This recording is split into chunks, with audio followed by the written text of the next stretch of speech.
नमस्कार, मी पंजाब डक. आज आहे 18 ऑगस्ट 2025 आणि मी म्हटलं होतं रात्रीच्या 18, 19, 20 तारखेपर्यंत पाऊस चालू आणि हे पाऊस शकता नदीचं पाणी वाढायला. आमची ही लेंडी नदी आहे आणि कसुरा नदीला आहे.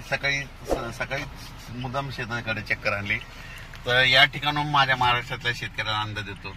मी म्हटलं होतं ना, ज्या ज्या वर्षी पुरेकून मान्सून येतो, समजा पुरेकून पाऊस मान्सूनचं आगमन होतं, त्या वर्षी महाराष्ट्रात पाऊस जास्त पडतो. म्हणून मी सुरुवातीला कल्पना दिली होती. तर तुम्ही बघा, यावर्षी पुरेकूनच आगमन झाल्यामुळे यावर्षी खूप पाऊस पडला. आणि तुम्हाला एक सांगू इच्छितो की राज्यामध्ये सध्या आज आहे 18 ऑगस्ट 19 आणि 20 दरम्यान आणखी 3 दिवस राज्यात जोरदार पाऊस पडणार आहे. आज सांगायचं झालं तर आज 18ला तुम्हाला एक सांगू इच्छितो, लातूर जिल्हा, धाराशिव जिल्हा, बीड जिल्हा, सातारा, सांगली, कोल्हापूर, सोलापूर, कुडाळ सगळीकडे म्हणजे आता हे पाऊस सुरू होईल आणि पुण्याकडे देखील आज पाऊस सुरू होणार आहे. म्हणून हे अंदाज लक्षात.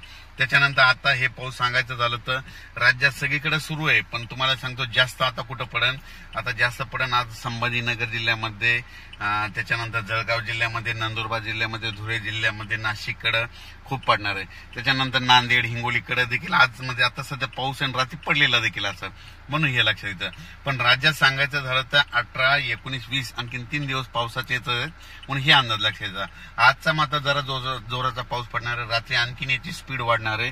म्हणून हे लक्षात येतं. दुपारनंतर एकदा पाऊस आणखीन परत काय होईल, थोडं एकदा ऊन पडेल आणि पुन्हा रात्रीच्या परत पावसाचं आगमन होईल. म्हणून हे अंदाज लक्षात येतं.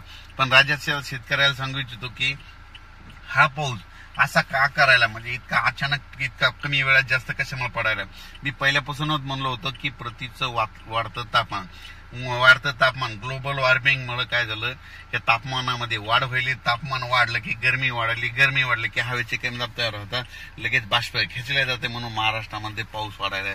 आणि हे कमी करायचं असं की अति मुसळधार पाऊस कमी करायचा असेल तर झाडं लावावं लागतं. झाडं लावा, पृथ्वीचं तापमान करा.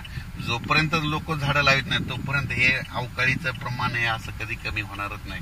म्हणून म्हणतो हे झाडामुळेच नुसतं तापमान म्हणजे नसल्यामुळे कमी होईना, हे याला झाडं कारणीभूत नाहीत. तर तुम्हाला एक सांगतो सगळ्यात कारणीभूत काय, तर बरेच जण काय म्हणतात झाडावर घालतात.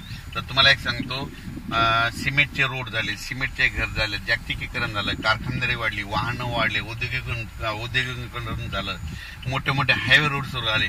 मग हे सुरू झाल्याच्या नंतर काय झालं की जे झाडं होते रोडवरचे रस्त्यावर हे सगळे तुटल्या गेल्यामुळं हे तापमान वाढायले. म्हणून म्हणतो. आणि हे तुम्हाला सांगतो सिमेंटचे घर झाल्यामुळे काय होईल की हे घर तापल्याच्या नंतर उष्णता वाढते.